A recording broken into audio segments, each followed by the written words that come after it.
Pues muy buenas tardes, un gusto saludar a todas y cada una de las personas que se están enlazando con nosotros a estos que son los lunes de webinars de la Facultad de Comunicación. Un servidor, Jorge Hidalgo, les da la más cordial bienvenida en este espacio de interacción, diálogo, reflexión con aquellos que están construyendo el mundo de la comunicación, sobre todo la comunicación aplicada, la comunicación estratégica, el periodismo estratégico, el trabajo en los nuevos medios, el tema de la investigación en comunicación, dado que nuestra Facultad de Comunicación y la Coordinación Académica de Posgrados trata de llevar este tipo de ejercicios aplicados, ejercicios de diálogo, interacción con la comunidad anáhuac para poder seguir profundizando en estas temáticas. Y como todos los lunes, para nosotros va a ser un honor tener a nuestro invitado, a quien le agradecemos el día de hoy que haya aceptado sobre todo participar con nosotros, un querido colega, amigo, egresado nuestro, también de aquí de casa de la Facultad de Comunicación,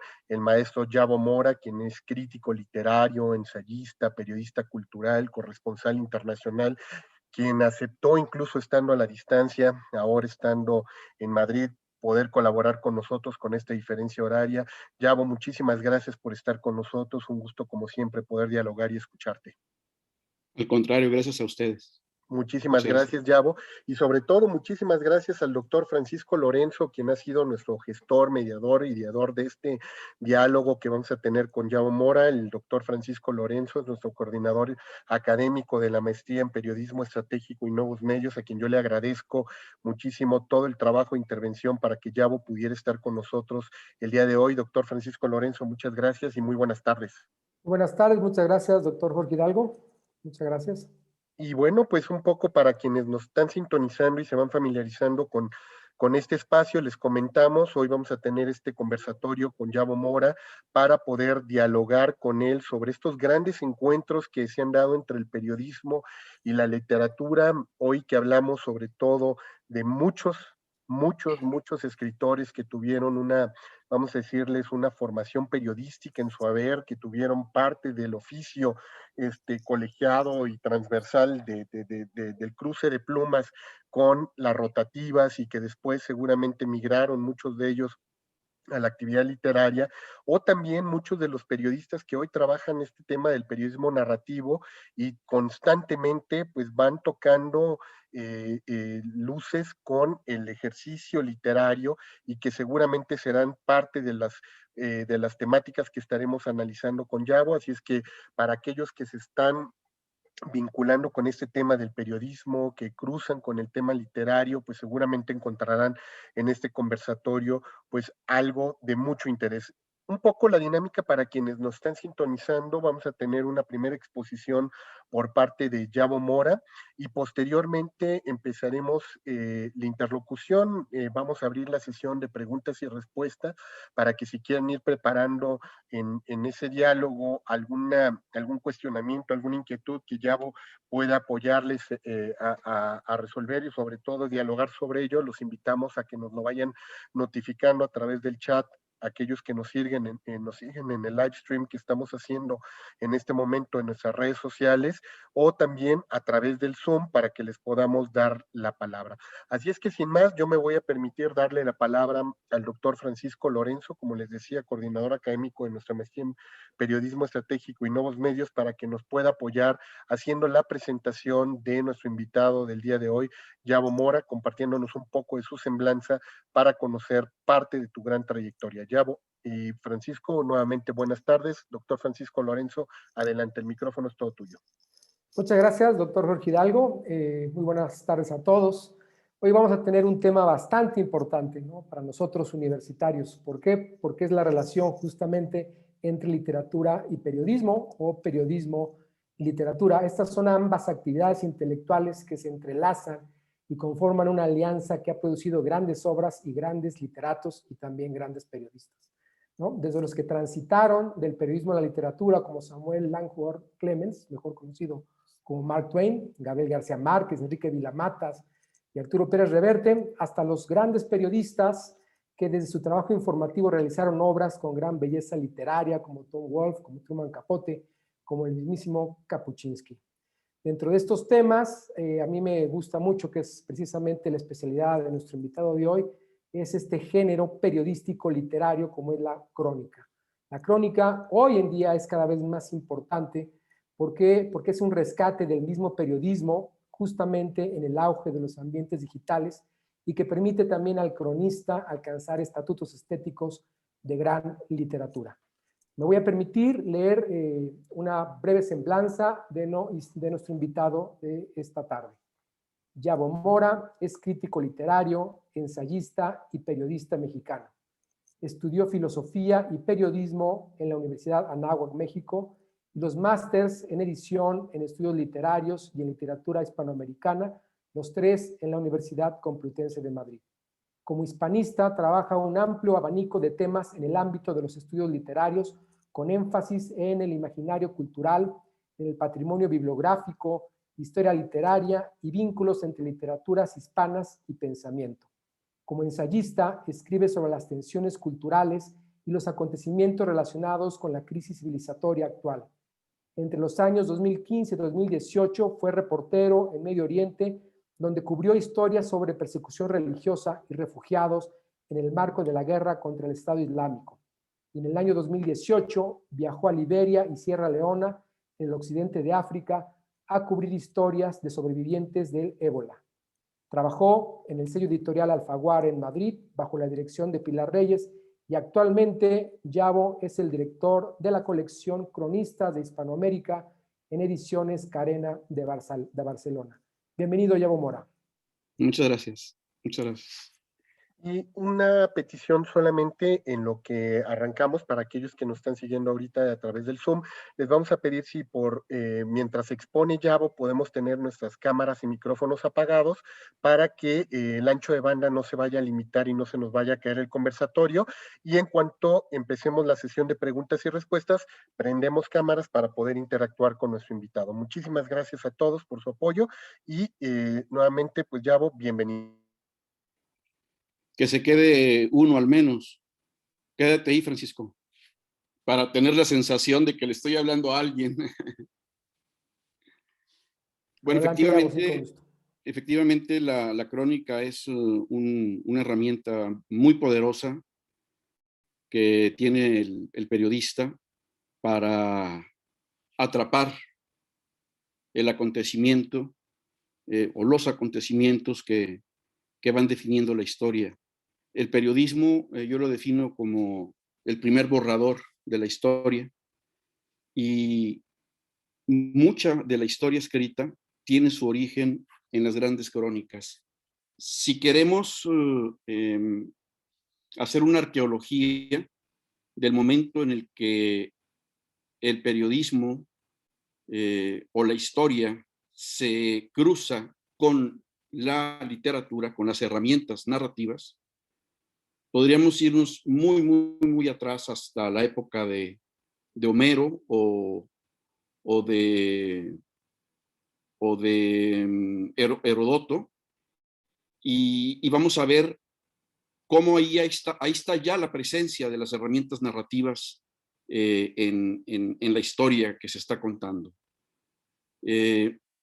Todo esto llega a Europa a través de los romanos.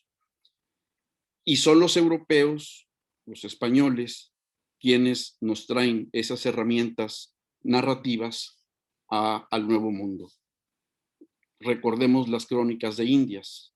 Las crónicas de Indias son eso, son noticias que son escritas con las herramientas de la literatura, con las herramientas de la narrativa. ¿Cuáles son esas herramientas de la narrativa? Bueno, pues la descripción, los diálogos, la escena, la atmósfera, las descripciones del detalle, la voz de un narrador en primera persona, generalmente primera persona. Y esas herramientas son las que de este lado, mejor dicho, de aquel lado del Atlántico, los españoles nos dejan. Una de las grandes crónicas que podríamos tener como un ejemplo de ese encuentro estelar entre la literatura y el periodismo son los comentarios reales de los incas, del Inca Garcilaso de la Vega. El Inca Garcilaso de la Vega, un mestizo, hijo de conquistador y de una princesa inca, aprende el castellano y aprende a escribir y aprende a narrar. Y nos regala esta joya que son los comentarios reales. También está un paisano de él, otro peruano, Guamán Poma de Ayala. También escribe una gran crónica, las corónicas, con herramientas narrativas e incluso hasta con iconografía, con ilustraciones, con dibujos. Sin embargo, podemos ver que en la historia de nuestro continente, de habla hispana, el encuentro del periodismo con la literatura se convierte en una mina muy rica y muy pronto nuestro continente estará plagado de periodistas, de escritores que utilizan este tipo de técnicas. Y hay momentos estelares en la historia. Yo creo que el más importante después de la independencia de las colonias españolas en nuestro territorio, yo creo que el momento más importante de este encuentro entre el periodismo y la literatura es el modernismo, en el centro del cual está un gran canon irradiando a toda la crónica hispanoamericana modernista, y me refiero a José Martí. José Martí tiene hay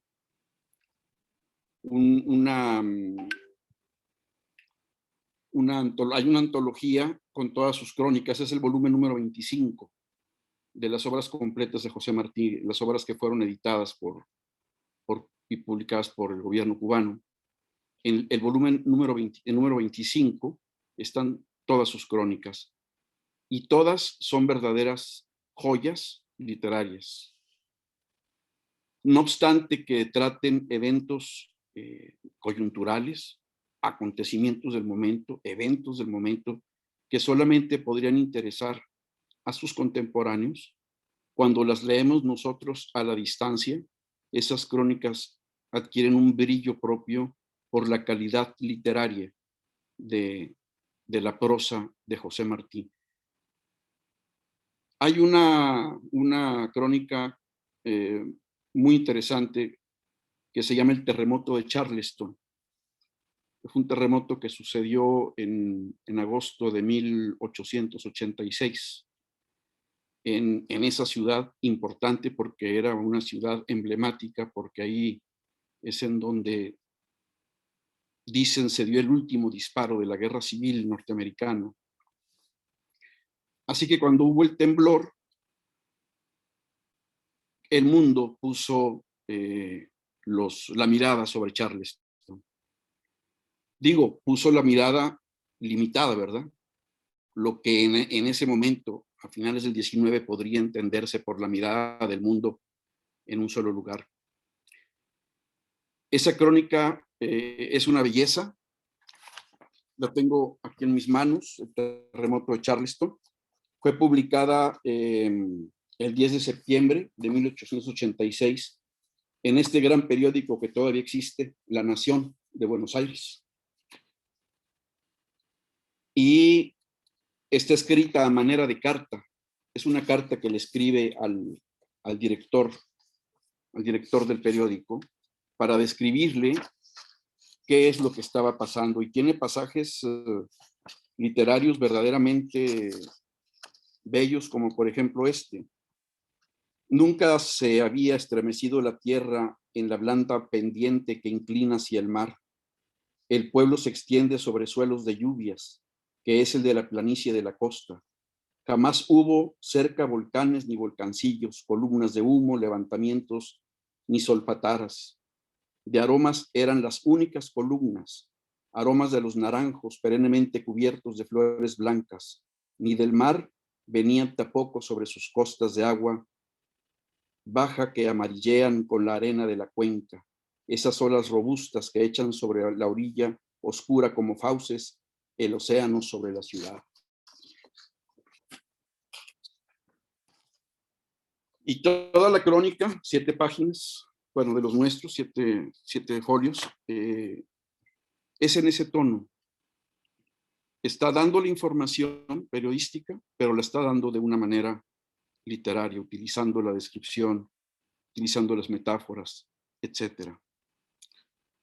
Otro ejemplo de momento estelar del encuentro entre la literatura y el periodismo lo tenemos en el siglo XX, en un libro que es fundamental en la historia del periodismo narrativo, que es Operación Masacre. ¿Sí? Operación Masacre, de Rodolfo Walsh. Narra el fusilamiento de unos ciudadanos que ni siquiera eran militares ni eran insurrectos, simplemente se interesaron en participar en algunos eventos que la policía militar interpretó como actos insurrectos. Y entonces lo que hace Rodolfo Walsh en esa gran crónica es detallar qué es lo que estaban haciendo cada uno de los fusilados el día anterior, la noche anterior en que murieron. ¿Cómo supo qué es lo que habían hecho? Porque sobrevivieron algunos al fusilamiento. Rodolfo Walsh era un periodista cultural que se dedicaba, además de la cultura, se dedicaba a la traducción. Y estando en un bar, se acerca un amigo para decirle, ¿te acuerdas de los fusilados de hace poco? Pues déjame decirte que ha sobrevivido uno. Y en menos de 3 días ya estaba Rodolfo Walsh con un cuestionario para hacerle entrevista de qué es lo que había sucedido. Estas crónicas fueron publicadas por partes en diferentes medios, en diferentes revistas, en diferentes periódicos. Y fue hasta hace poco que se decidió hacer un libro de ese evento. Hay un par de ediciones. La edición más reciente es la de editorial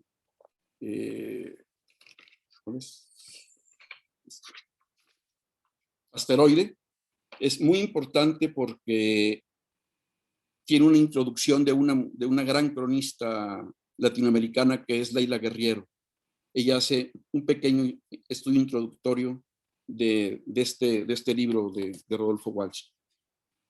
Y además es un libro de los que un gran amigo periodista, un gran cronista mexicano de nombre Alejandro Sánchez, Alex Sánchez, llama libros de cajas de herramientas. Y eso es lo que es el libro de Rodolfo Walsh. Una caja de herramientas para aquellos que quieran escribir textos de fusión entre periodismo y literatura. Y bueno, tenemos muchos ejemplos. Tenemos una mexicana que vive en Colombia, que se llama Alma Guillermo Prieto. Guillermo Prieto, una sola palabra. Y Alma Guillermo Prieto es una gran cronista. Hace poco, bueno, en el 2011, hace 10 años, se publicó en Barcelona una antología con sus textos, con sus crónicas, que se llama En el país de nunca jamás. Y ahí están todas sus crónicas. Vale muchísimo la pena tener y conseguir ese libro y estudiarlo, porque también es una caja de herramientas. Sobre lo que decía Francisco Lorenzo del periodismo narrativo en los Estados Unidos.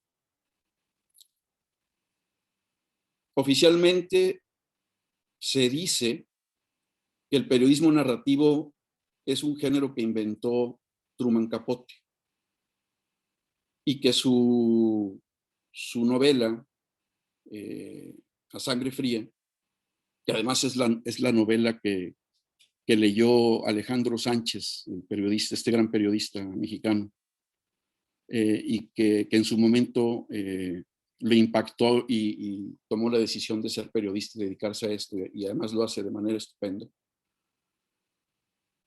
Sin embargo, el libro de Rodolfo Walsh fue escrito 9 años antes de que Truman Capote escribiese A Sangre Fría. Es decir, que el periodismo narrativo en el siglo XX lo inaugura. En el siglo XX lo inaugura Rodolfo Walsh y no Truman Capote. Y si nos vamos más atrás, lo que les contaba de la conquista y la colonia, cuando los peregrinos ingleses desembarcan del Mayflower, que fue el 11 de noviembre de 1620, en las tierras americanas, en las tierras de la América española, ya llevábamos por lo menos 100 años de estar escribiendo crónicas.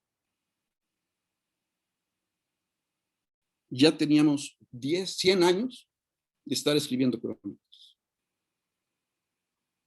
Y eso es muy interesante porque sigue la pugna histórica de quién tiene en dónde está el origen. Los españoles en la Edad Media también tenían un género al que le llaman de protoperiodismo, que es anterior al periodismo, que se llaman relaciones de sucesos. Esas relaciones de sucesos son muy antiguas, son más o menos desde el siglo XIV, siglo XV. Y lo interesante es que también son narraciones, son noticias de todo tipo de eventos, como por ejemplo las guerras turcas, o los monstruos marinos que algunos navegantes decían haber visto, y mandaban cartas en donde pareciese que estaban dando una noticia con herramientas de la literatura. Y bueno, pues en eso estamos, ¿no? ¿Opiniones? ¿Comentarios? Si alguien quiere comentar, hacer alguna reflexión con respecto a lo que nos ha platicado hasta este momento nuestro invitado Yabo Mora, le pido por favor que en las reacciones, ¿no?, de la plataforma Zoom pongan la manita y con gusto les encendemos su micrófono.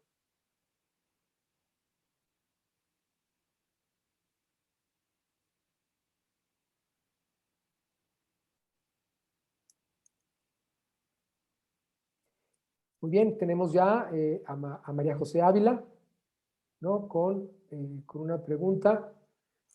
Voy a reactivar su audio y le pido por favor que si puede encender su micrófono. ¿Enciendo la cámara o...? Sí, por favor. La cámara, sí. Por favor, adelante. Hola, Yabo. ¿Qué tal? Primero, pues, Estuvo muy interesante todo lo que nos contaste. Muchas gracias. Yo quería preguntarte más sobre cuál es como la labor más importante que tiene un cronista. Como Pues un casarse compromiso. con la realidad, ¿no? Ajá. Atrapar la realidad en las palabras, apegarse lo más posible a la realidad y identificar el acontecimiento clave que le dé explicación y comprensión a lo que está sucediendo en alguna coyuntura. Por ejemplo, bueno, todavía no estamos en condiciones de reflexionar sobre la pandemia, porque seguimos en ella, pero habría que identificar cuáles son los acontecimientos clave. A mí me parece que un acontecimiento clave que tendría que tomar en cuenta un cronista no es tanto si la pandemia, si el virus surgió en un laboratorio o fue transmitido por un animal, tampoco importa por qué animal. Yo creo que un cronista debería de dar cuenta de por qué el gobierno chino y cómo el gobierno chino impidió la comunicación de lo que estaba sucediendo desde los primeros días, desde las primeras semanas en que surgió el virus de la pandemia. Y ese acontecimiento, encadenarlo a otros acontecimientos que al final nos van a permitir explicar y comprender una coyuntura, una época, incluso una época, y el espíritu de una generación, porque esto nos va a dejar marcado. Hay un periodista mexicano que escribe con regularidad en el periódico Milenio, que se llama Alejandro Almazán.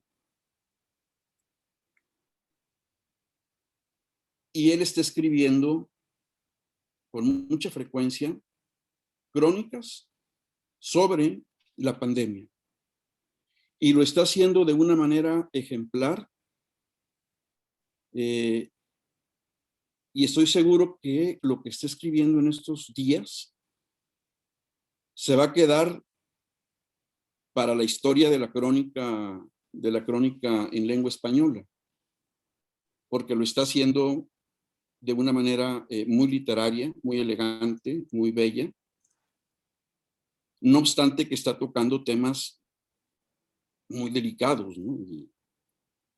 Pero lo sabe hacer con sobrado magisterio. Yo creo que es apegarnos a la realidad, ¿no? María José. Muchas gracias. Vamos a darle la palabra ahora a María de la Paz Sánchez. Por favor, si puedes encender tu cámara y tu micrófono. Hola, buenas tardes. Gracias, Yavo, por lo que nos acabas de comentar acerca de la crónica. Yo tengo varias preguntas y que me gustaría saber tu opinión acerca de si tú consideras que la crónica podría ser un híbrido de géneros. Ya nos mencionaste que prácticamente la crónica pues parte del periodismo, ¿no? Pero nos estabas mencionando que una de las crónicas, la del terremoto de Chesterton, pues es esta manera de carta. ¿Podría también hablarse de una crónica como testimonio, por otro lado? O sea, este híbrido entre distintos géneros narrativos, como es el testimonio, como son las cartas. Y aparte, nos estabas diciendo ahorita que había como cronista apegarse a la realidad. Igual, de la misma manera, no, ¿hasta dónde se se puede jugar un tanto con la realidad y la ficción, ¿sí? Considerando esta ambigüedad entre ficción y realidad, considerando, no sé si conozcas a Manuel Alberca con su Pacto Ambiguo, hablando de autobiografías, autoficciones, ¿podría caber esto también dentro de lo que es la crónica? Este juego en donde afecta un tanto el tiempo, en donde juegan las afecciones. Y creo que van muchas cosas aquí, ¿verdad? Es lo que te estoy preguntando, ¿qué opinas tú? En donde va de juego las afecciones, cómo se da esta reconstrucción de la realidad, cómo interviene la ficción, si estás de acuerdo en que puede intervenir. Y por último, bueno, se me fue ahorita, pero creo que con esto tenemos para dialogar. Bueno, empiezo por la segunda. Depende si la crónica la vas a utilizar como herramienta en un universo de ficción o de autoficción, en ese pacto ambiguo, o si la vas a utilizar para dar cuenta de un acontecimiento, de un evento. Entonces, si es para dar cuenta de un acontecimiento, de un evento, digamos, de un terremoto, pues es apegarse a la realidad, sin meterle ficción, sin meter ficción. Pero si vas a usar la crónica dentro de esto que se llama el pacto ambiguo, muchos escritores de autoficción utilizan la crónica dentro de sus libros. Estoy pensando, por ejemplo, en Soldados de Salamina, de Javier Cercas.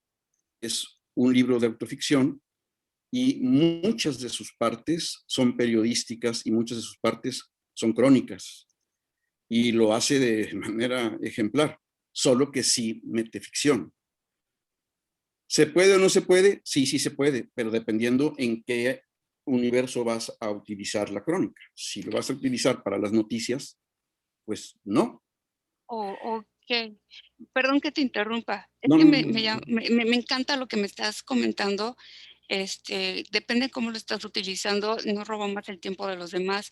Si lo estás utilizando para relatar un acontecimiento, no cabría también aquí, y pregunta que se hace Paul Ricoeur, es no tanto, o sea, recuerdas el hecho, más la pregunta que siempre se hace Paul Ricoeur es, el asunto es cómo se recuerda, ¿no?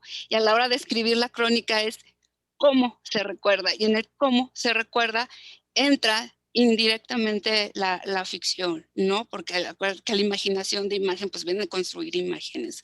Entonces, en el momento en que estás recordando un acontecimiento y lo estás relatando, claro que hay que pegarse a la realidad, pero en el cómo se recuerda es donde entraría, no del todo, pero sí hasta cierto punto, esa ficción, no de imagen, no de inventar con intención, sino porque está en juego las afecciones, el cómo te están narrando, sino ese de cómo se recuerda.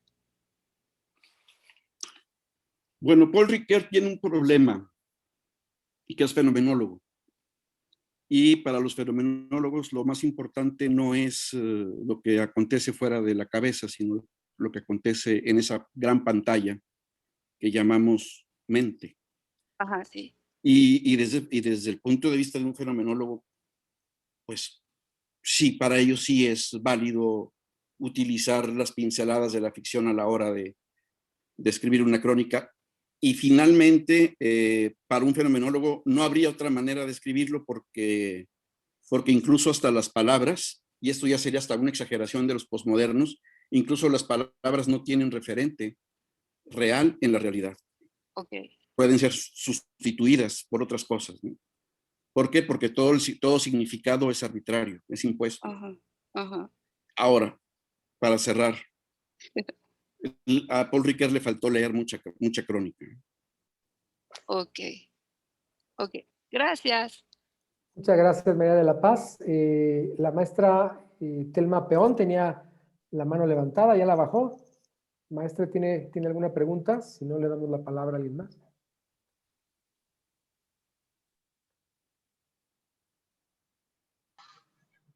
Aquí estoy, ya, pero a ver, leíste Yavo, una crónica de José Martí, profunda, hermosa, sobre un evento que claramente aconteció, o eso me parece. Porque hoy en día lo que leemos en los periódicos, lo que escuchamos en las noticias, se vuelven narraciones burdas, superficiales. ¿Qué nos toca como universidad para que los nuevos periodistas empiecen a buscar la belleza, la profundidad, los grandes relatos? ¿Qué tendríamos que hacer? Bueno, el tipo de noticias que comentas, creo que son necesarias porque son las del día a día, son las que te llenan la cabeza de información día con día, a manera de carrusel, como lo hacen algunos canales de televisión, acá en el caso de España, Televisión Española o Milenio Televisión, etc. Ese tipo de periodismo tiene su función y sobre todo tiene una función comercial y política y empresarial. Y es válido dedicarse a ello. Y es válido preparar a los alumnos para que se dediquen a eso, si es que es eso lo que les motiva. Trabajar la crónica es algo muchísimo más pausado. Es un arte que es un platillo que se cocina con mucha anticipación, con mucho tiempo, que requiere días, semanas, a veces meses de trabajo. John Lee Anderson escribe 4 crónicas al año. Es decir, le dedica 3 meses a cada texto. Que eso es lo ideal. El problema es que no hay empresa que te lo pague. No hay un periódico ni una empresa de comunicación que te mantenga durante 3 meses para que escribas un texto de, no sé, de 5,000 palabras, de 3,000 palabras.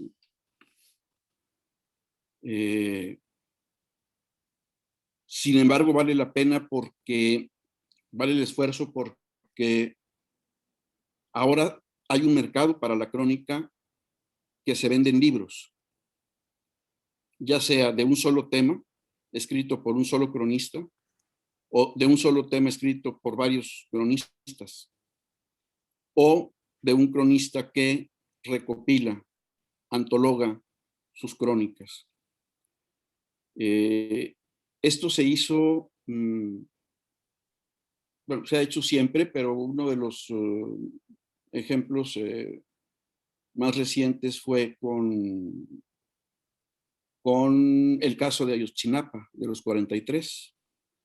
En México se dieron casos de periodistas que se dieron a la tarea de convocar a otros periodistas para escribir sobre el tema y publicarlo.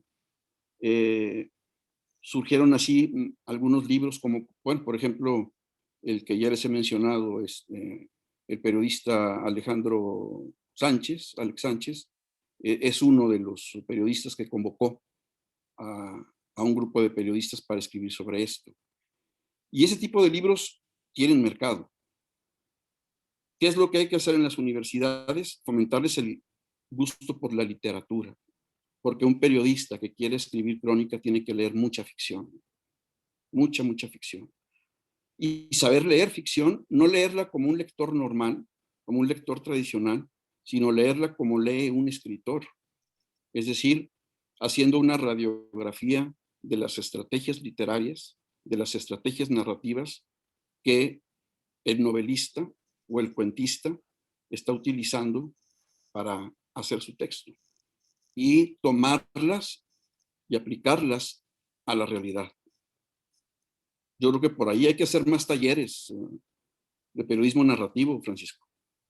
Claro, ¿no? También pues, está el caso de la premio Nobel de literatura, la bielorrusa, ¿no? Svetlana Sí, Alexievich, ¿no? Que ya ganó un premio Nobel de literatura, exacto. una cronista, ¿no? Alguien que hace precisamente trabajo periodístico. Muy bien. Y lo que preguntó María de la Paz en la primera parte sobre la memoria, me acordé de ella, efectivamente, porque sus crónicas son testimonios, son memoria. Así es, Yabo. Bueno, vamos a darle la palabra al doctor Jorge Hidalgo. Vamos poquito a poquito, ¿no? Hay muchas manos levantadas y poco a poco los vamos atendiendo a cada uno de ustedes. Adelante, Jorge. No, al contrario, muchísimas gracias y sobre todo, más que nada, para traer también algunos cuestionamientos que nos están llegando desde Facebook. Por acá nos pregunta la maestra Laura King, quien ha estado siguiendo muy atenta la conversación a través de esta plataforma, que ¿cuál es tu opinión sobre el periodismo latinoamericano, Yabo, en estos momentos? Es el mejor periodismo, sin lugar a dudas. Tenemos a grandes periodistas, vivos y muertos del siglo XX, del siglo XXI. Hay un gran arco que va de Rodolfo Walsh a Martín Caparrós, a Leila Guerriero, a Guillermo Prieto, a Alejandro Almazán, a Eileen Troax, mexicana que vive en Los Ángeles y que se dedica a escribir crónicas sobre inmigrantes. Hace perfiles y hace crónicas y hace trabajo bastante rudo porque pues anda ahí en medio del peligro, ¿no? El mejor periodismo es el latinoamericano. Decía Gabo que el periodismo es el mejor oficio del mundo. Es verdad, pero el periodismo latinoamericano. Es el periodismo latinoamericano. Ahí está todo. Ya voy, y si me permites, voy a colar ahora mi pregunta. Digo, ya traje la de la maestra Laura King que teníamos por acá en Facebook. Yo colaría una. Hace unos momentos hablabas precisamente sobre quizá la crisis que estamos viviendo en las escuelas de comunicación de todo el continente, ¿no? Es decir, estamos en un programa de 360 créditos, sacrificando materias para dar, como yo digo, más Foucault, más Photoshop, menos Foucault, es decir, más técnica, menos pensamiento crítico, tú lo decías, menos literatura, menos humanidades. Las escuelas están más preocupadas por dar narrativa, multimedia, trabajos transmedia, están generando más preocupación por la parte tecnológica que por la parte de la formación integral del periodista. En ese sentido, cuando hablamos del periodismo digital, ¿cómo se genera esa paradoja, Yabo? Porque por un lado estoy pensando en estos grandes también narradores y que utilizan este tipo de recursos digitales y hacen un buen trabajo de inmersión, pero otros que por darle más trabajo de inmersión se preocupan más por lo tecnológico y menos por el contenido narrativo. Entonces, es un poco como la paradoja de cómo encontrar el punto medio a la luz de alguien que ha estado trabajando este tema de lo narrativo y lo literario dentro del oficio periodístico. Hay una revista argentina que se llama Anfibia. Es una revista de periodismo narrativo muy importante porque juega a dos bandos al mismo tiempo. Todos los textos están escritos por un periodista y un académico especializado en el tema sobre el que va a escribir el periodista y van de la mano para hacer textos casi de fusión entre periodismo y academia o la especialidad del texto que se esté elaborando. Y son textos muy amplios, muy extensos. yo tomé un taller con el fundador de esa revista y nos contó que la idea surgió porque se dieron cuenta que, bueno, que efectivamente ante la crisis de los espacios en la prensa de papel, en donde no te permiten publicar, ya no existen periódicos que te permitan publicar un texto de 3,000 palabras, de repente se dieron cuenta que la mayor parte del tiempo la persona pasa pegado a esto que llaman, los españoles le llaman el cacharrito, al teléfono celular. Y entonces lo que hicieron fue, hace muchos años, fue diseñar una revista que estuviera dirigida a un público que pasa horas y horas y horas y horas en las pantallas. Y no solo que estén en su casa en las pantallas, sino en los traslados, en las grandes metrópolis latinoamericanas, en los traslados, en el transporte público, y en las salas de espera, en las colas, en las largas filas de espera, o en las salas de espera del médico, del abogado, del psicoanalista, etc. Ahí es en donde se invierten horas en la pantalla. ¿Cómo competir con otros contenidos? Pues con inteligencia. No hay más. Con arte, precisamente la literatura te va a dar las herramientas para que desde la primera frase atrapes al lector. Y el otro lado de la otra parte de las crónicas de la revista Anfibia, aportando información que esté profundizando y amortiguando toda la información que esté en la superficie de lo que transmite la crónica.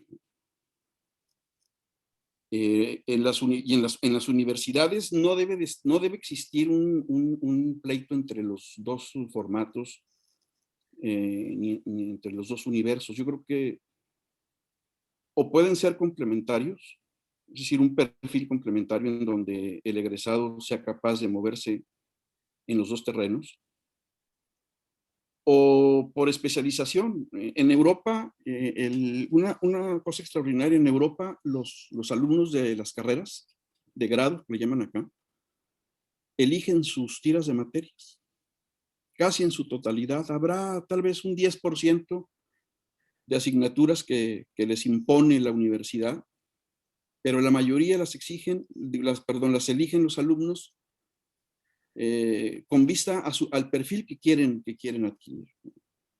Entonces es ofertar perfiles. ¿Sí? Yo como universidad o como facultad de comunicación, ¿qué perfiles voy a ofrecer al mercado para que me elijan? ¿Qué tipo de periodista? ¿Qué tipos, mejor dicho, qué tipos de periodistas estoy ofertando? Y puede ser de todo tipo, incluso hasta el especializado en espectáculos, el especializado en deportes, el especializado en crónica, el especializado en la nota roja, ¿por qué no? Y que cada quien elija por donde se quiera ir.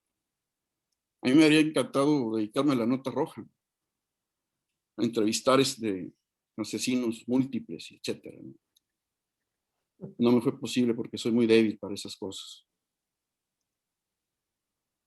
Muy bien. Muchas gracias, Yavo. Excelente. Muchísimas gracias, Yavo, por la respuesta. Te regreso el micrófono, doctor Francisco Lorento, para que sigamos con las personas que están aquí dentro del Zoom. Gracias, doctor Hidalgo. Le damos la palabra, a todos se la vamos a dar, no se preocupen, pero le vamos a pedir al doctor Roberto Alejandro López Novelo que haga su pregunta. Adelante, doctor. Muchas gracias, Francisco. Yavo, antes que nada, agradecerte la charla, una charla muy enriquecedora, brillante, y pues nada, es una pregunta que me parece que ya tocó el doctor Hidalgo, y y que ya empezaste a responder hace un momento con tus comentarios, ¿no? En un contexto en el que los procesos digitales se han acelerado, ¿no? En un contexto en el que la tecnología digital prevalece para las dinámicas comunicativas, en la que todo es muy rápido, ¿cuál es el reto que enfrenta un estudiante de periodismo para contar historias? Pero para contar historias, para ralentizar un poco esta vorágine informativa, para efectivamente contar historias profundas, enriquecedoras y que no necesariamente rompan con la dinámica digital, ¿no? Y en ese sentido, mi otra pregunta sería, en esta vinculación tan interesante que nos presentas hoy entre literatura y periodismo, ¿no? ¿Cuál de las dos sería, o en qué medida tendrían que encontrar un equilibrio para que un estudiante haga estas lecturas profundas y sobre todo cuente esas historias profundas? Qué complicado eres, Roberto. Bien, muchas gracias por la pregunta.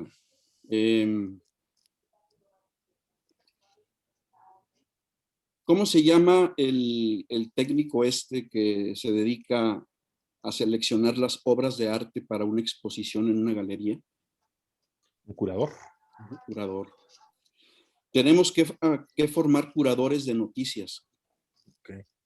No todo lo que sucede es noticia. Hay que ser buenos curadores de noticias. Saber elegir entre toda la vorágine de información, convertirnos en eso, en sheriff, en comisarios, en curadores. Sí. Y una vez hecha la selección, entonces hay que convertirnos en catadores de noticias y saber de qué está hecha cada noticia. Mejor dicho, cada acontecimiento, porque el acontecimiento en crudo es el que recibimos con nuestros sentidos y es el que elaboramos y transmitimos ya convertido en noticia. Eso lo aprendí leyendo la tesis de doctorado de aquí del doctor Francisco Lorenzo. Y hay que desarrollar un instinto y una intuición. Y para eso, dependiendo del área en la que te quieras dedicar, pero por ejemplo, si quieres ser cronista, hay que leer muchísima crónica y muchísima novela, muy con ojos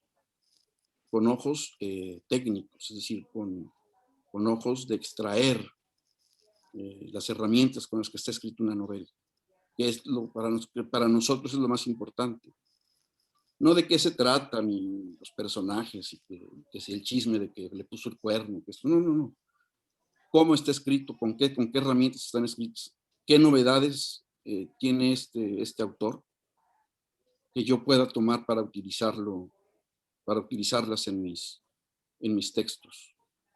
Y bueno, los profesores, la academia, saber también curar, elegir aquellos textos que más puedan servir a los estudiantes, no solamente para que aprendan, sino para que los motive, para que sientan esa envidia de que cómo es posible que este escritor, esta escritora haya hecho esto con estas palabras.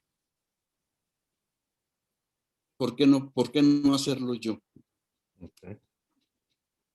Es motivación, es estarlos motivando a los chicos sobre Muchas eso. gracias. Y bueno, y utilizando sus propias herramientas, seducirlos con el cacharrito y decirle, oye, tú puedes ser el que esté ahí diciendo o escribiendo y que todo el mundo te esté leyendo. Claro. ¿No? Muchas gracias, Yabo. A ti. Vamos a darle la palabra ahora a Juan Emilio Meléndez, por favor. Si quieres encender tu cámara y hacer tu pregunta. Adelante.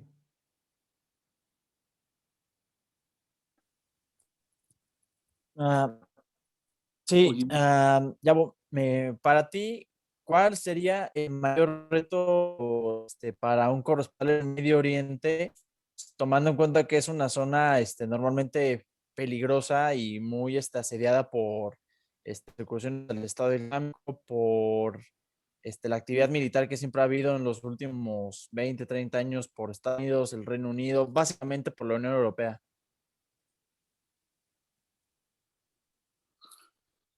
les puedo pedir que enciendan su cámara porque solo veo letras y los micrófonos no, pero sí las cámaras para ver rostros, ¿no?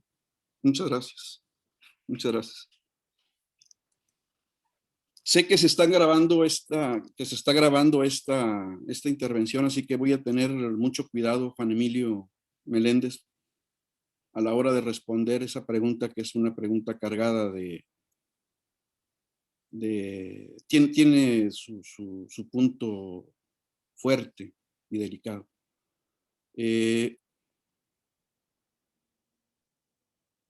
Hay periodistas que se van a Medio Oriente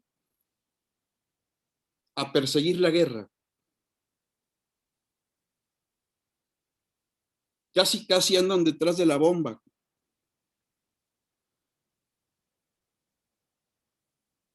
Porque es una vocación hacerlo.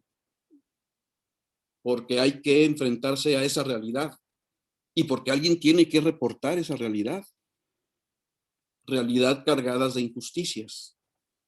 El periodista tiene que estar casado con el compromiso social de mostrar las injusticias del mundo. ¿Y qué mejor lugar para mostrar las injusticias que Medio Oriente y el norte de África? Bueno, casi toda África.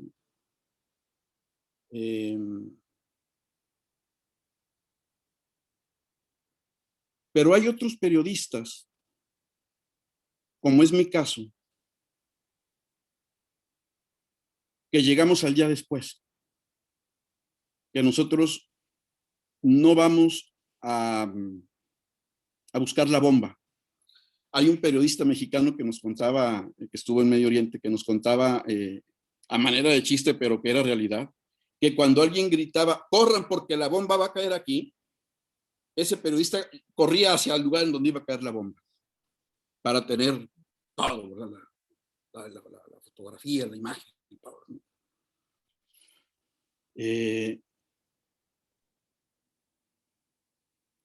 Yo pertenezco al tipo de periodistas que nos gusta llegar al día después, es decir, llegar al terreno y preguntar, oiga, ¿dónde estaba usted cuando cayó la bomba? ¿Qué estaba haciendo usted? ¿A qué familiares perdió? Cuénteme la historia de su familiar que murió en este bombardeo. Y tejer esas historias de vida con el contexto y con la coyuntura de la realidad, de lo que está sucediendo. Y que también tiene una parte dura, porque te enfrentas a historias bastante dramáticas, bastante tristes, bastante complejas, que si no estás preparado psicológicamente y espiritualmente, no encontrarías explicación de por qué suceden las cosas como están sucediendo, ¿no? Una de las historias más fuertes que escuché de un niño que entrevisté durante 5 horas en el campo de refugiados de Zatari, en el norte de Jordania. Un niño que me estaba contando, fue testigo de cómo su padre desapareció cuando pisó una mina. Y él vio el momento en que sucedió eso. Y lo narra. pero lo narra con el entusiasmo de un niño que te está contando una historia. Y esa manera de contarte, que podría decirse feliz, que no lo es, ¿verdad? Pero, digamos, desde el punto de vista del niño, eso te parte el alma. Eso te parte el alma. Eso es lo más complicado, las historias humanas. Lo demás es lo de menos, que el idioma, que los peligros, que las infidencias, que las traiciones, las incomodidades, los alimentos, las enfermedades. Eso es lo de menos. Yo tuve malaria, me dio malaria en Sierra Leona. Pero haciendo un balance, yo creo que vale mucho el esfuerzo el ir a dar cuenta de eso, ¿no? Muchas gracias, Yavo. Vamos a darle la palabra ahora a Fabiane Gutiérrez, por favor, si quieres hacer tu pregunta. Sí, hola Yavo, muchísimas gracias por estar acá. Mi pregunta es que justo hablando de cómo impulsar este tema en universidades y motivar a los estudiantes, ¿qué cronistas le recomiendas a los jóvenes que puedan leer para que se puedan interesar más como en el tema de las crónicas y así?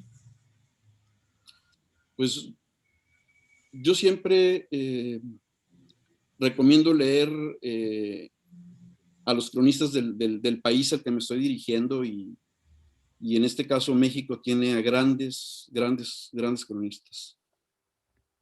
Desde Ignacio Manuel Altamirano y Manuel Gutiérrez Nájera, pasando por Luis G. Urbina,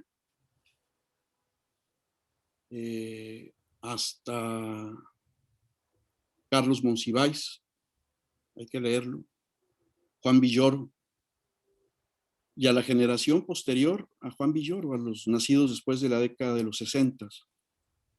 Me refiero a Alejandro Almazán, que es, yo creo que de esa generación es el mejor cronista. Me refiero a Alejandro Sánchez, a Eileen Truax.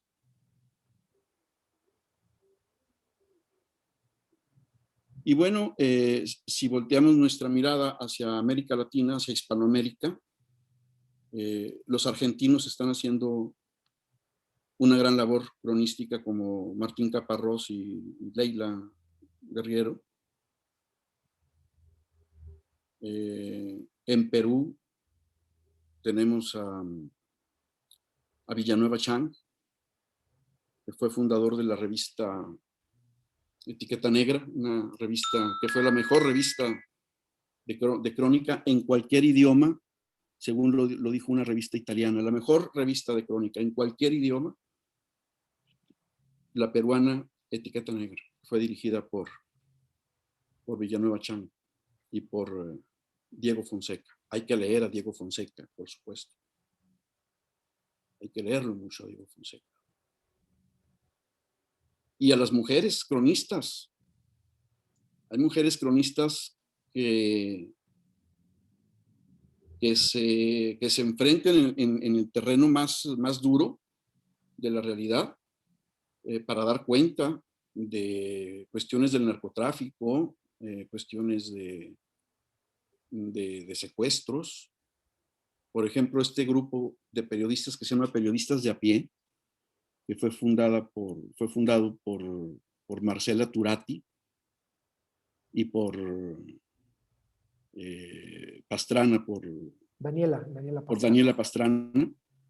Ellas son grandes cronistas, son un ejemplo incluso para muchos hombres. Es un ejemplo de cómo enfrentarse a la rudeza del terreno y cómo escribir con mucho profesionalismo, con mucho apego a la realidad y con grandes dotes de narrativas, ¿no? Con grandes estrategias literarias. Gracias, gracias, Yavo. Vamos a darle ahora la palabra a Olenka Basso. Adelante, Olenka, si quieres activar tu micrófono. Gracias. Hola, Yavo, mucho gusto. Bueno, mi Igualmente. pregunta es, ¿qué nos recomendarías a nosotros como estudiantes de comunicación? Y bueno, en mi caso de apenas segundo semestre, para comenzar con este tipo, bueno, de investigaciones y al final llevarlas a cabo. Y bueno, sé que el periodismo literario es como el arte de contar una historia, pero ¿cómo puedo comenzar? O sea, ¿cómo atrapo al lector a partir de la ficción, como es el caso de Rodolfo Walsh con Operación Masacre o con Truman Capote con A Sangre Fría? ¿Por dónde empezar? Te recomendaría primero que buscaras un libro sobre estrategias narrativas. ¿Tú en qué carrera estás? ¿En comunicación? Olenka, ¿sí? ¿Y tienes contacto con Francisco? ¿Sí lo ves con frecuencia, Francisco? Perfecto. Les voy a hacer llegar a través de Francisco Lorenzo una serie de textos necesarios para introducirse en el mundo del periodismo narrativo. Pero, por ejemplo, el libro este de Rodolfo Walsh de Operación Masacre es un buen inicio. El punto es que hay que leer un poco sobre estrategias narrativas para saber qué es lo que vas a buscar en un texto.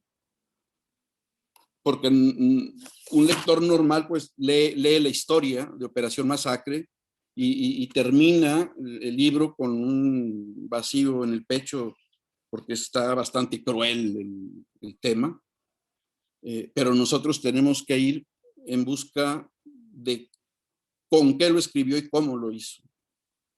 Y para eso tenemos que saber qué es lo que vamos a ver. Es como cuando alguien quiere estudiar pintura, lo primero que le enseñan en la Academia de San Carlos a un aprendiz de pintor son las técnicas de la pintura. Y luego los mandan a los museos a que identifiquen esas técnicas en los cuadros de los grandes pintores. Acá es lo mismo, primero aprender las técnicas y luego identificarlas en los grandes textos. Y después empezar con algo que se hace en todas las artes, que es la imitación. Es la imitación, Olenka. Todos los artistas, todos los creadores aprenden por imitación. Todos. Hay una tercera fase en los alumnos de pintura que los mandan al museo a copiar el cuadro. Se sientan ahí horas a copiar un cuadro, ya con la noción de qué técnicas están empleando a la hora de estar copiando.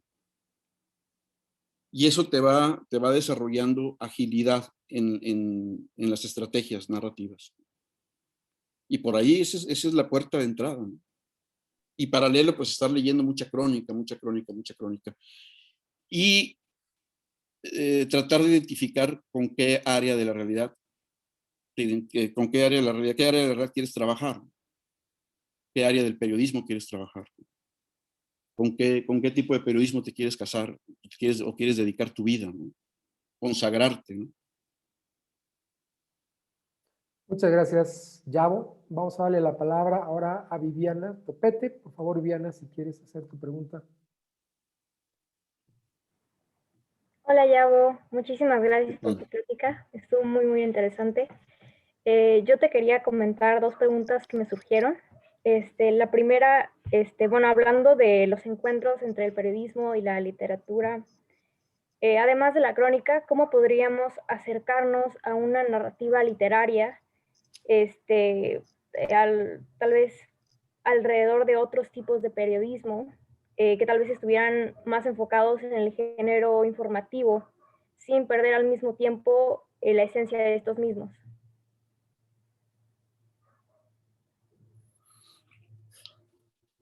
Hay reportajes narrativos muy, muy interesantes. si quieres, si le bajas al ecualizador del literario de las estrategias narrativas a un texto, puedes dedicarte al reportaje escrito para que juegues con la información, pero al mismo tiempo que estés atrapando al lector. La literatura te permite que el lector se quede en tu texto, que no se vaya a la mitad del primer párrafo, sino que lo atrapes desde la primera frase y no lo sueltes hasta después de tus 3000 palabras, ¿no? Después de que lea la palabra número 3000 se vaya. O vuelve a empezar porque le gustó la sensación de tu texto, sin saber por qué le gustó. Eso te lo dan las herramientas de la literatura. Eso te lo da la literatura. El libro de Rodolfo Walsh inicia con un paneo. Empieza a hablar de cada uno de los que van a morir. Y qué es lo que estuvieron haciendo la noche anterior a su muerte. Y cómo era su vida, de uno por uno. Después de que termina de pasar el paneo, entonces ya se va al acontecimiento del fusilamiento. Pero la primera parte se le dedica al paneo. John Hersey, un escritor, periodista, escribió un libro que se llama Hiroshima. Y ese libro, el que se considera el mejor libro de periodismo narrativo en la historia. ¿De qué va? Narra la historia de algunos de los que murieron con las bombas atómicas. No narra la guerra, no es una crónica de la guerra, de la Segunda Guerra Mundial, no es una crónica de la guerra de Estados Unidos contra Japón, no es una crónica del bombardeo, sino es la crónica de la vida de las personas que murieron. Elige un número muy pequeño y se pone a contar la vida hasta el día en que cayó la bomba. ¿Qué es lo que estaban haciendo cuando cayó la bomba? Y ese es el mejor libro de periodismo narrativo de la historia, dicen los que saben de esto. Y otros dicen que es el mejor libro de la Segunda Guerra Mundial, aunque ahí no habla de la guerra. Pero habla de lo más crudo, que es la vida de las personas que lo sufrieron. Con información y con estrategias literarias. Muchas gracias, Yavo. Vamos a darle ahora la palabra a Nemi Maris. Te pedimos. Profe, Nemi. perdón, solo tenía una última pregunta antes de pasar. A ver, perdón, adelante, Diana. Gracias. Bueno, ¿cuáles son las herramientas que podríamos utilizar para abogar más por la veracidad de los elementos dentro de una crónica si se trata de una persona que narra un evento que tal vez no esté muy documentado? Por ejemplo, un hecho histórico muy antiguo. O sea, ¿hasta qué tanto podríamos recoger sobre lo descrito y recargarnos sobre eso? Es el testimonio. Lo que haces es grabar el testimonio de la persona, o sea, que la persona te cuente su historia, y cuando tú transcribas esa historia, le das el contexto, le das la información al lector que necesita.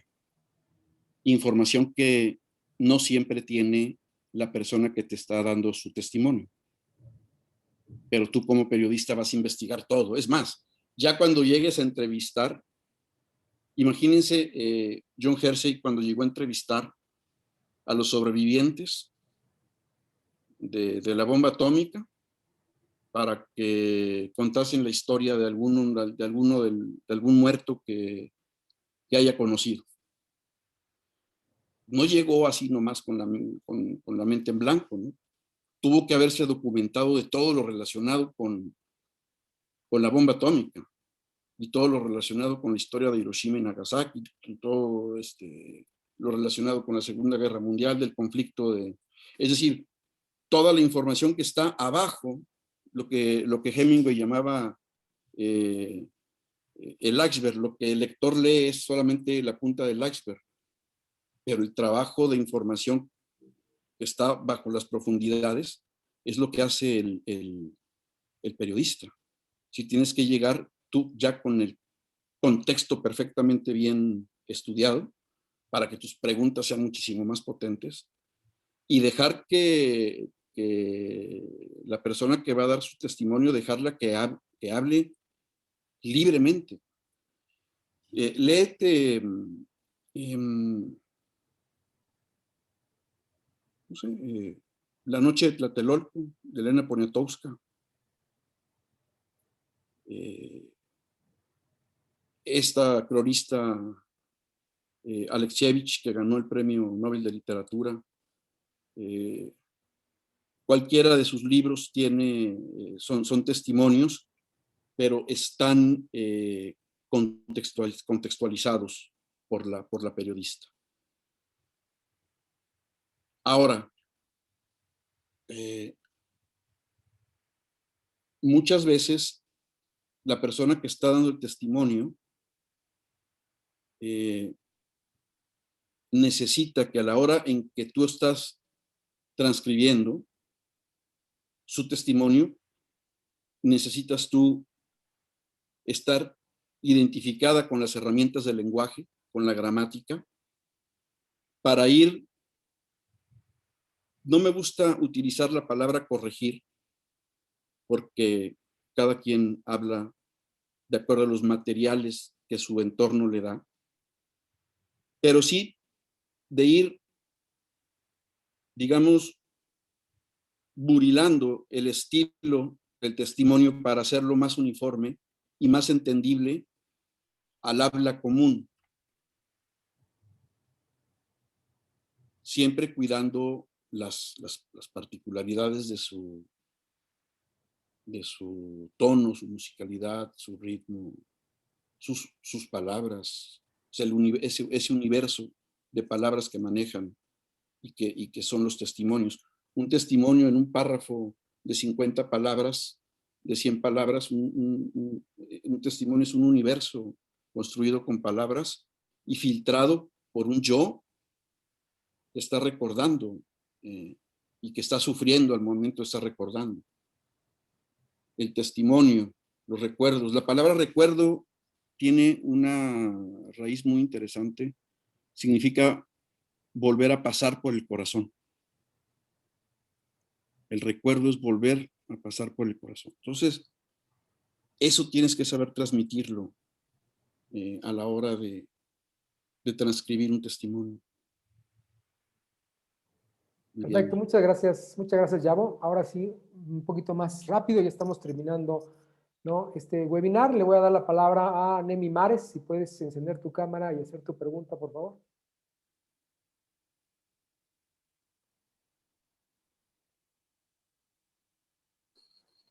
Sí, ya, gracias. Hola, Yavo. Bueno, mi pregunta es, ¿qué límites éticos existen al momento de investigar una historia que se quiere contar? Pues el primero es apegarte a la verdad, apegarte a esa realidad de la que hablábamos al principio, ser fiel y no intervenir. Hay un meme que circula por ahí entre los periodistas en donde está una fotoperiodista con su cámara y el ojo que podemos ver está llorando. Y abajo dice la leyenda, no intervengas. ¿Recuerdan la fotografía del buitre que estaba esperando a que el niño muriese para devorarlo? El fotógrafo ganó el premio Nobel, el premio Pulitzer de periodismo, y luego se suicidó porque no aguantó la presión, porque todo el mundo le decía que él lo que tenía que hacer en lugar de tomar la fotografía era espantar al pajarraco y levantar al niño y llevarlo a que lo atendieran, y no estar ahí esperando a que el niño muriese para que... La fotografía ganó el Pulitzer porque el buitre es el símbolo, en ese momento se convirtió en el símbolo de los imperios, de las grandes potencias que están devorando los recursos de África, representados por el niño.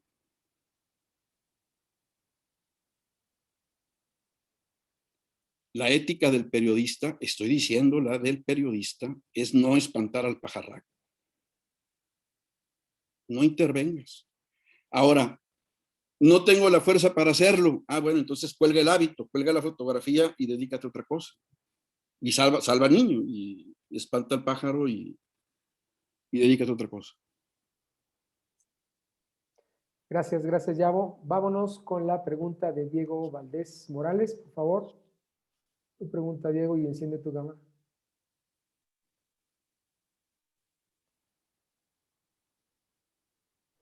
Claro, gracias, Yavo, por tu plática. Estuvo bastante interesante y me gustó mucho. Tocando también el tema un poco ético, hay veces en las que un periodista tiene que entrevistar a alguien que no necesariamente le esté pasando bien, porque puede ser el afectado de algún acontecimiento. Voy a acercar más bien. ¿Cuáles son los límites que tiene que tomar cierto periodista para no decir o hacer algo incorrecto que pueda, bueno, hacer sentir mal a esta persona? Hay que tener mucha intuición, paciencia, tacto humano, empatía y psicología, ¿no? Hay que saber hasta dónde preguntar.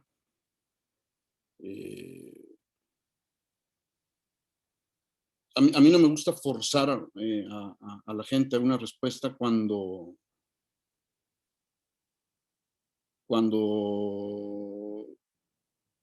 se siente ya arrinconada anímicamente por su situación. Hay otros periodistas que lo hacen hasta la saciedad, ¿no? Aunque la mujer esté ahí llorando o el hombre está llorando porque perdió a su hijo, pero usted ¿en dónde estaba exactamente? Yo no llego hasta allá. No sé si eso sea bueno o malo. No sé si eso tenga que ver con la ética del periodista o no. Pero se requiere mucha sensibilidad, mucha empatía, mucho identificarte con el dolor ajeno. Y por qué no asumirlo como propio, ¿no? Tratar de ponerte en los zapatos del otro. Kapuscinski tiene un libro sobre el otro y habla justo sobre eso, cómo acercarnos con respeto a la situación del otro, con mucho respeto. Gracias, gracias, Yavo. Vámonos rápidamente con la pregunta de Carlos Escobedo. Si quieres hacer tu pregunta, Carlos. Conecta tu micrófono.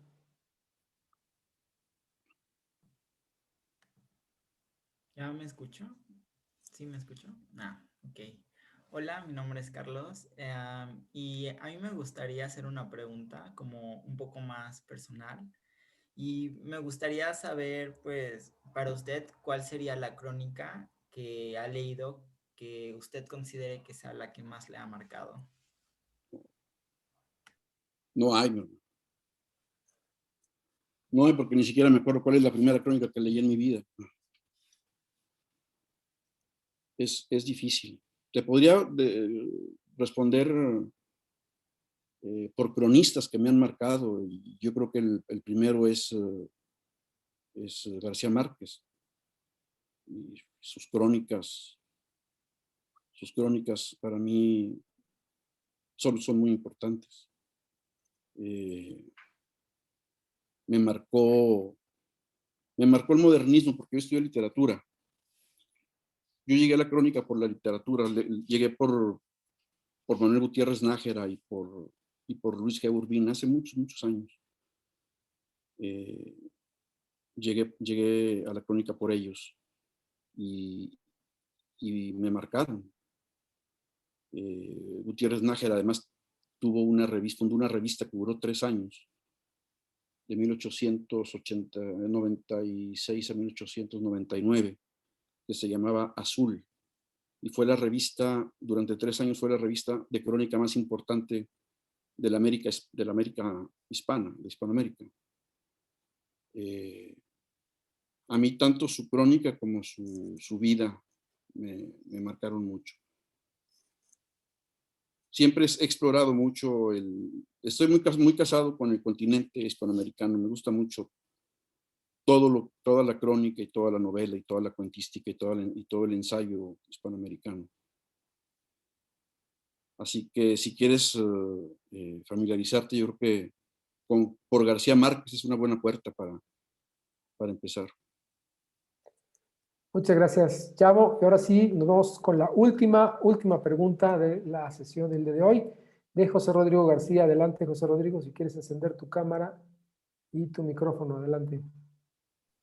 Sí, ¿qué tal, Yago? Yavo, Hola. a mí se me hace muy importante preguntarte, una vez que entraste al mundo de la crónica, si reconociste como un punto de vista o como un lado al que le quisiste pegar, o sea, dándome más a entender, sería como, tú escoges un tema del cual escribir, del cual leer, pero tiene algún sentido, o sea, algún fin, el decir, me gusta atacar por el medio político, o sea, darle un sentido realmente, y si fue algo, o sea, tuviste como alguna influencia por la cual dijiste, me gusta cómo se escribe tal cosa, entonces quiero manejarme por ese lado.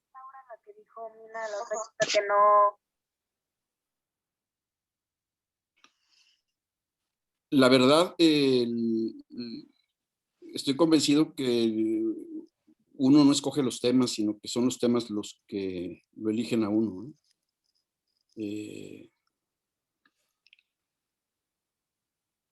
Porque si fuera por elegir, yo me dedicaría, me gusta mucho esa parte de Truman Capote que hacía perfiles de personajes famosos, de Marilyn Monroe, de Elizabeth Taylor. Elizabeth Taylor lo invitó 2 veces a su casa y luego lo invitó a una fiesta en su departamento en Nueva York, y Marlon Brando lo invitó al rodaje de una película para que hablara sobre él. Ese es el periodismo que a mí me habría gustado hacer, de haber tenido la oportunidad de elegir, de andar pegado ahí detrás de los artistas y de los famosos y de las estrellas de cine, y el glamour y las pasarelas y las modas y los cócteles. Pero me eligió este otro tema por formación espiritual. Yo estudié, además de estudiar periodismo y literatura, estudié filosofía. Y así que cuando empezó la persecución religiosa por parte del Estado Islámico en Medio Oriente, y en la agencia de noticias para la cual trabajo, preguntaron que quién quería cubrir, yo levanté la mano inmediatamente y dije yo. Porque sentí ahí el impulso de hacerlo, no porque yo me estuviese planteando me voy a ir a Medio Oriente. No, simplemente levanté la mano y también la levanté con la esperanza de que, pues, como estaba yo en la fila de mero adelante, en esa junta, también con la esperanza de que alguien de atrás también levantase la mano, ¿no? Pero cuando volteé me di cuenta que fui el único que levantó la mano. Así que me enviaron. Y el tema ese fue el que me eligió. Ahora que estoy cubriendo Europa,